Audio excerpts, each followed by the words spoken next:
কেআরটি নিউজের রাতের সংবাদে আপনাদের স্বাগতম। মোহাম্মদ সালাউদ্দিনের তথ্যচিত্রে দেখুন বিস্তারিত। পরীক্ষিত একজন রাজনৈতিক কর্মী, নেতা এবং জাতীয় স্থায়ী কমিটির সম্মানিত সদস্য। তার জীবন যাত্রার মান সবকিছু সম্পর্কে আপনারা অবগত।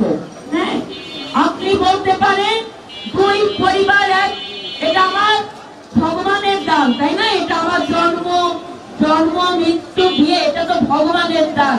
সেই দিকে আমি রাজকপাল। হ্যাঁ, তো আগামী দিনে আমি আপনাদের সাথে নিয়ে আমি রাজনীতির ময়দানে যেমন আপনাদের অগ্নিকন্যা হয়েছে, সেটা তো আমার কর্মের মাধ্যমে, ঠিক একইভাবে সততার মাধ্যমে আমি আমার দায়িত্ব পালন করব। অনেকে সাহস করে বলতে পারে না, ঘোষণা দিতে পারে না। আমি সাহস করে ঘোষণা দিয়েছি আরো 2-3 বছর আগে। এটাই হলো আমার সততা। ধন্যবাদ সবাইকে, ভালো থাকবেন।